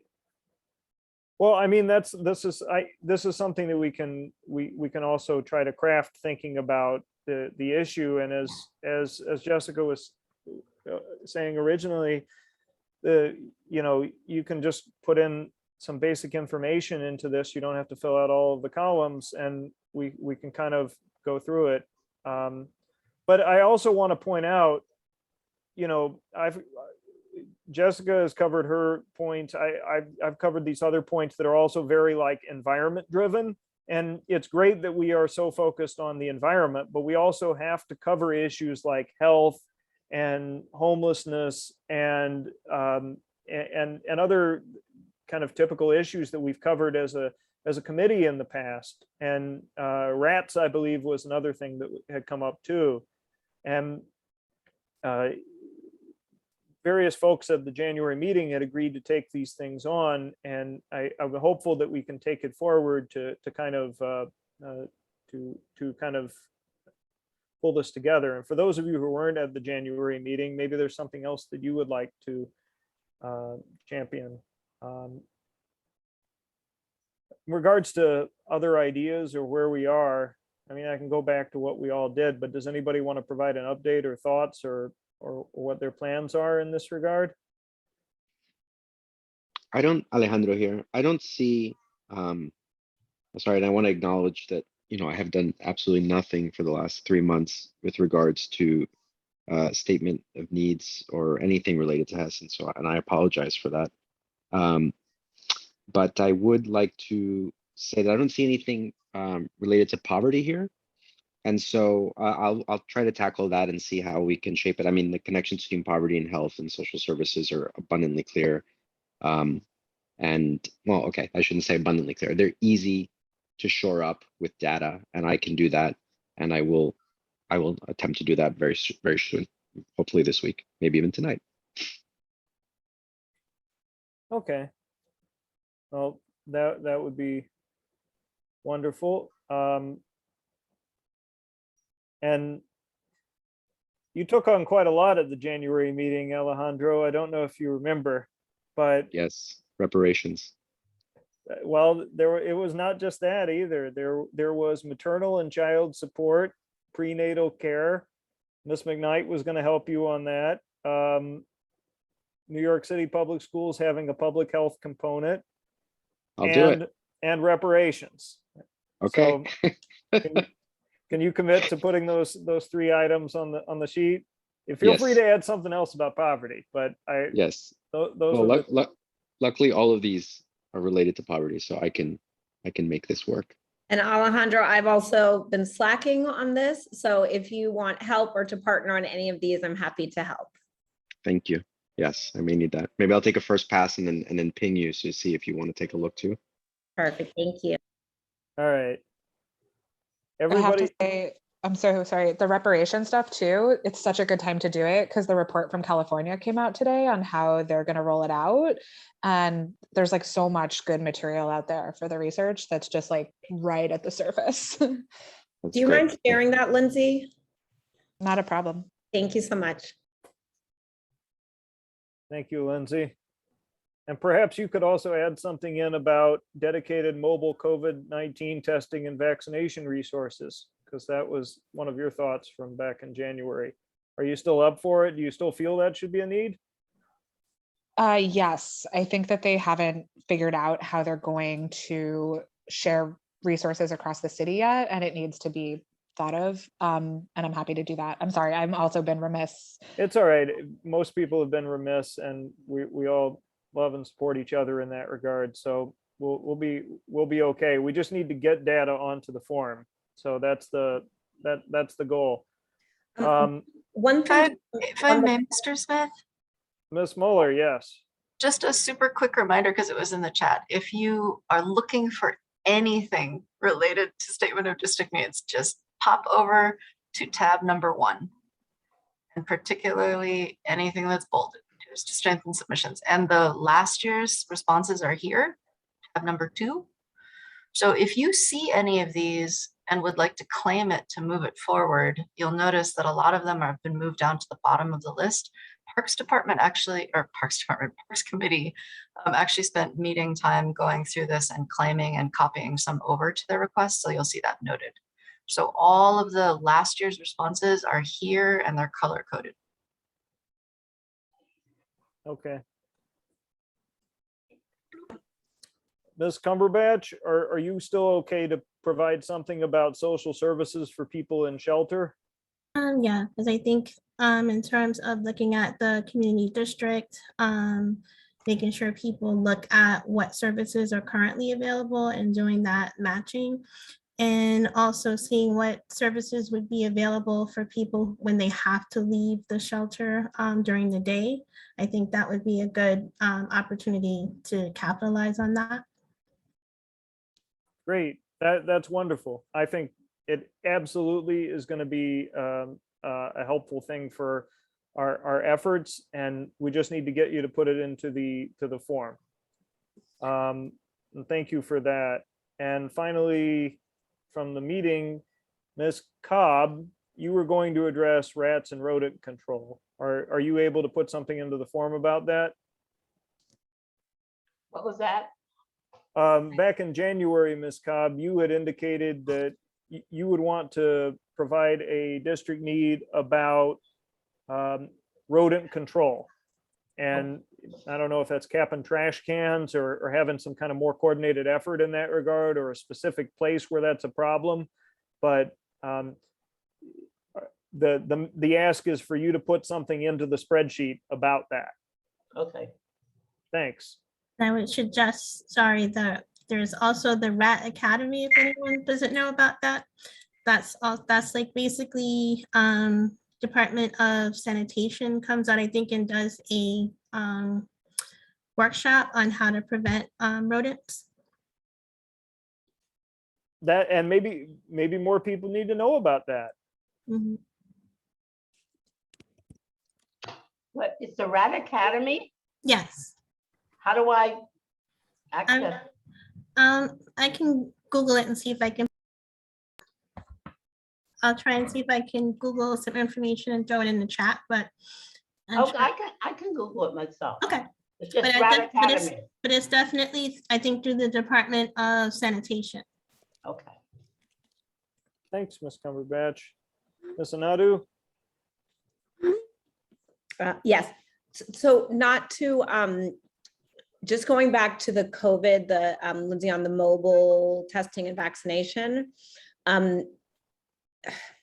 it saddens me every time that I look at the COVID stats, particularly when I think about at least at least in Fort Greene, I often see the mobile testing, I see the mobile vaccinations, the city has offered $100, and like all the things that have been done, and literally to see vaccination percentages basically not move in 3 months.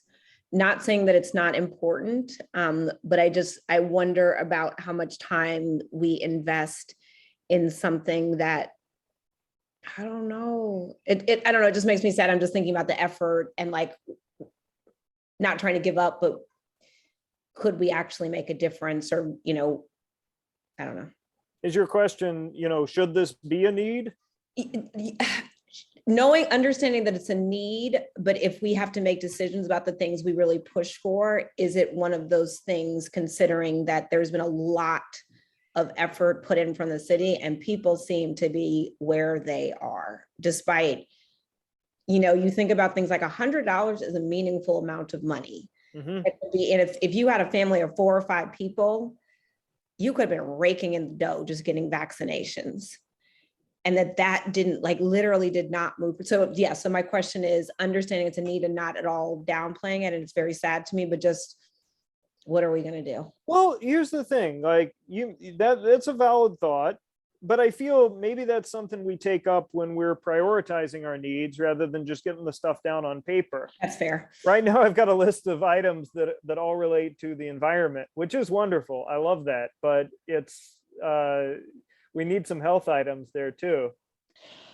I also, Emily, I do want something that's flexible and responsive to need, not something that's like always available and a static resource. And so I hear what you're saying, and I hope that the numbers get better too. And I understand the number of resources that are dedicated, but the city was caught completely flat-footed for vaccination rollout and for increases of testing needs over holidays during waves.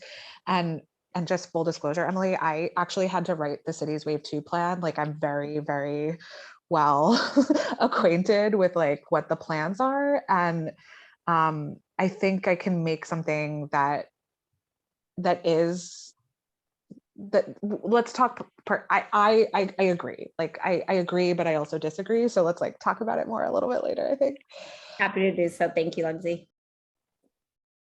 So yes, that's great. And I think the things that might be kind of missing from this universe are COVID is certainly top of mind, but there are a lot of other issues that people have in the community, whether it be heart disease, diabetes, cancer, asthma is a big issue, has always been, particularly in our community.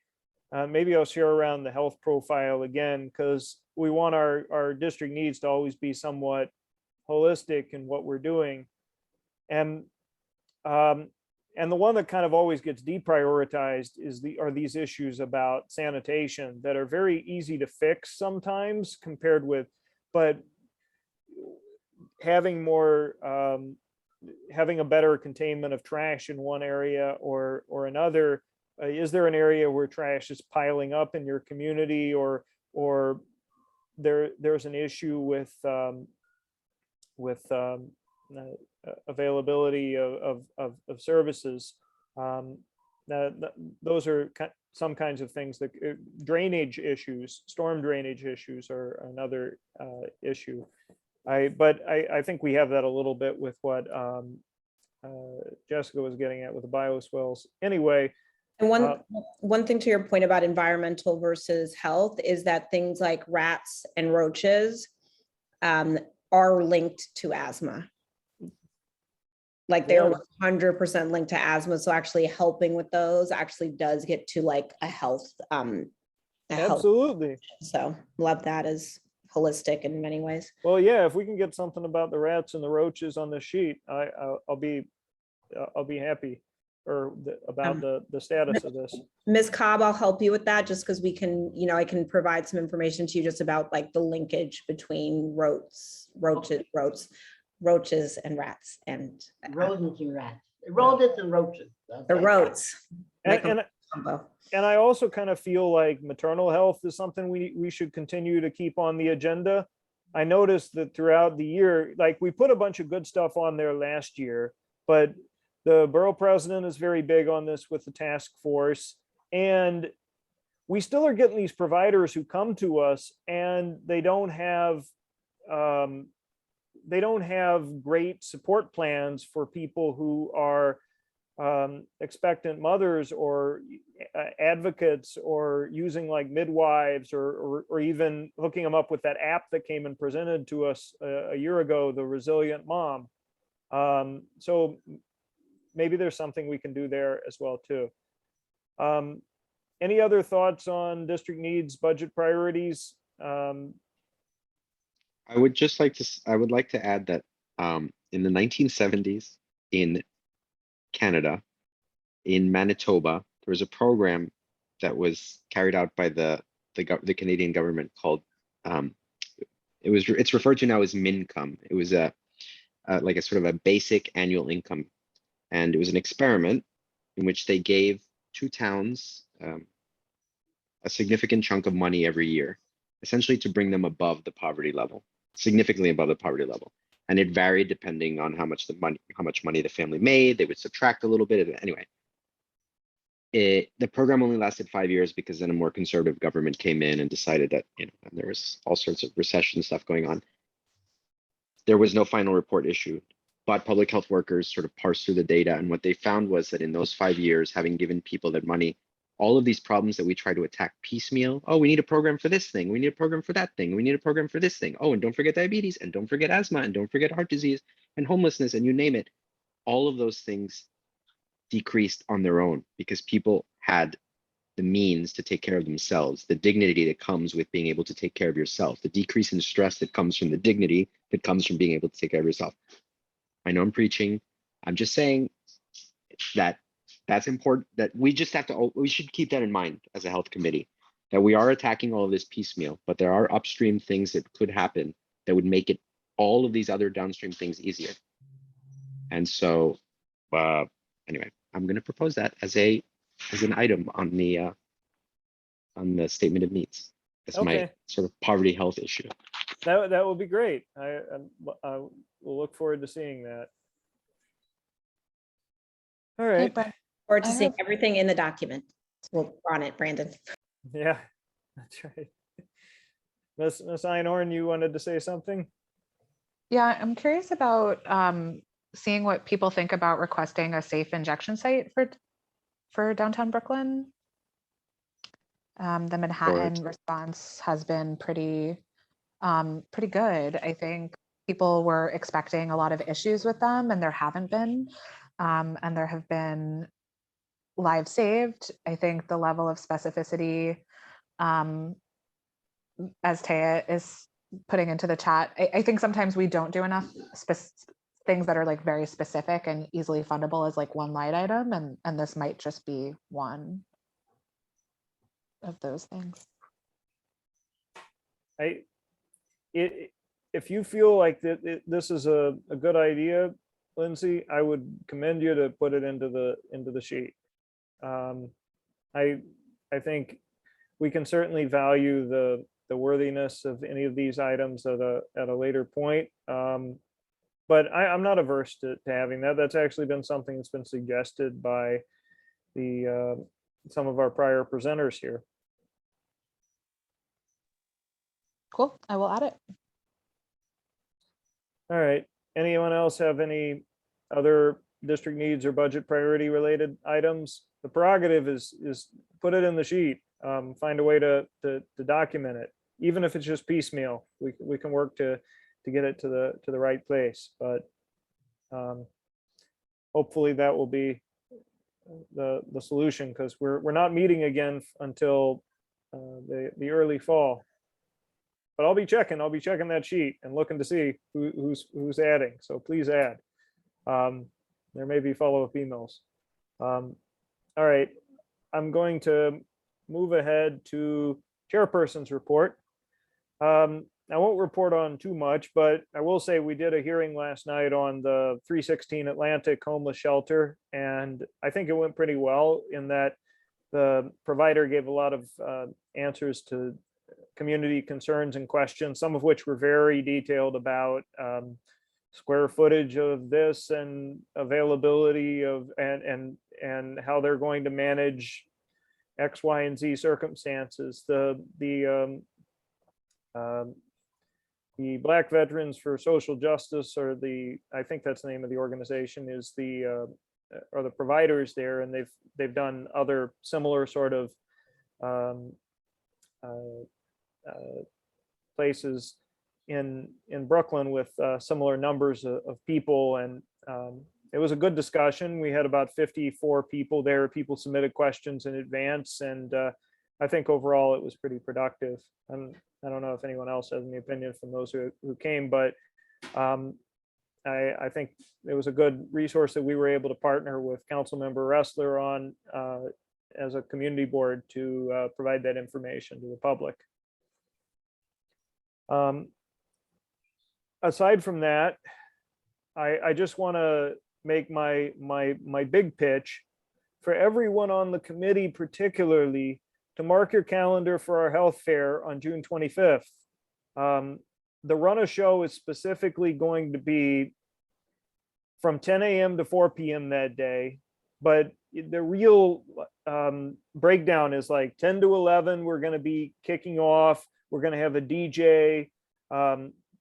This is going to be at the corner of Navy and Flushing, right across from Wegmans in Commodore Berry Park, the handball court / multi-purpose area. So 10 to 11, we're going to be kicking off with services. We have a whole bunch of vendors who are coming to participate in this, between Brooklyn Hospital, Cumberland, the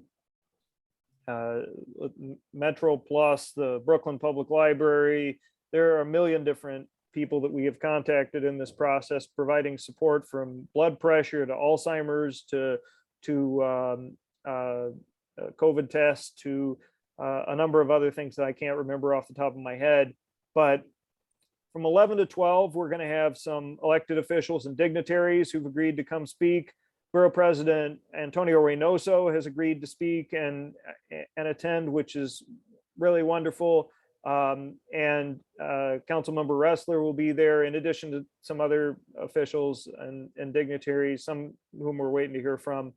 At 12 o'clock, we're going to have a panel discussion on maternal health, 12 to 1. We have a range of great speakers who've agreed to join us for this panel, including the Director of Ambulatory Care at Brooklyn Hospital, Natasha Fiev. I hope I'm pronouncing that somewhat near correct. As well as some other great folks who are really well experienced in the area. We'll talk about some of the things that we've talked about as a committee, the importance of this issue, why it's so impactful for particularly women of color, and what services are available in the community, and what can folks do to take advantage of those services. It'll be about an hour long, and we have a spot picked out in the area where we can do this. In the hour after that, we're going to have story time from the Brooklyn Public Library for children who are there in attendance. And then for the latter part of the day, 2 to 4, as you might know, we encountered another group, the Friends of Commodore Berry Park, who are also planning a health fair on the same day in the same park.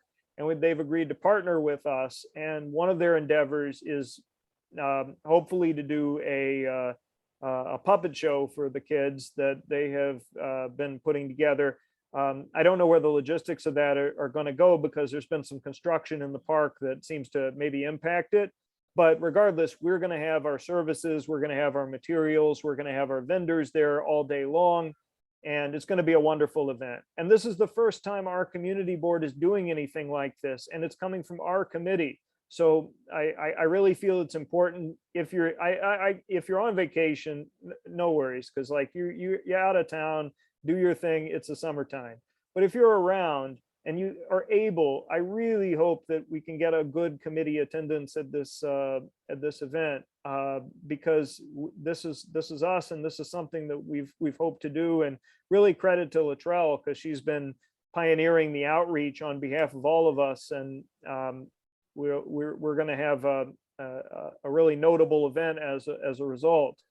So I'll stop there, and that'll be my report for the evening. We can go seamlessly into what I believe is other business. But if anybody wants to have any discussion on either the shelter or the health fair, we can certainly do that too. Anybody have any discussion for other business that they want to raise at tonight's meeting?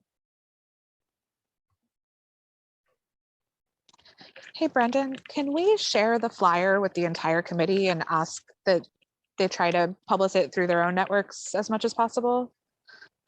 Sure, that's a good idea.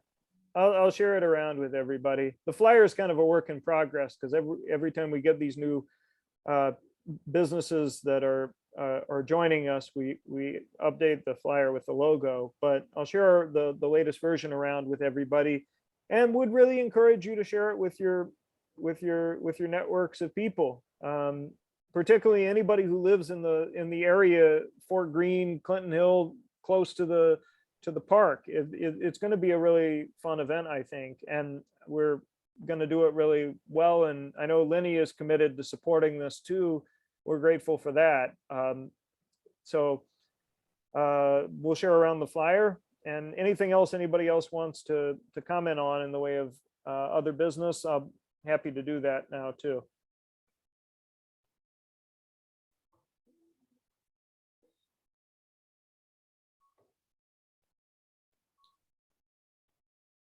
Okie dokie.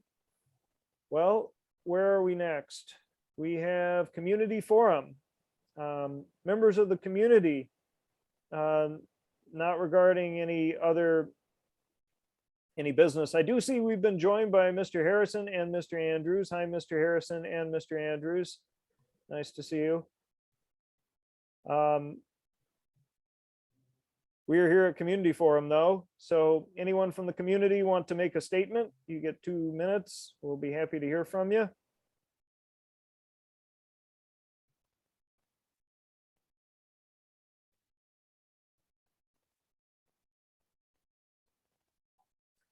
Let the record reflect. There's no one who wants to make a statement at Community Forum. Well, it's great to see you all. At this point, I'll entertain a motion to adjourn. Offer a motion to adjourn. Okay, Emily's hand was up first, but I'll give you the second, Akaswa. All right. Any discussion? And everybody in favor? We can do a show of hands. All right. That's a majority. Have a nice evening. Okay. Night. Hi, everyone. Bye. Thank you. Bye-bye.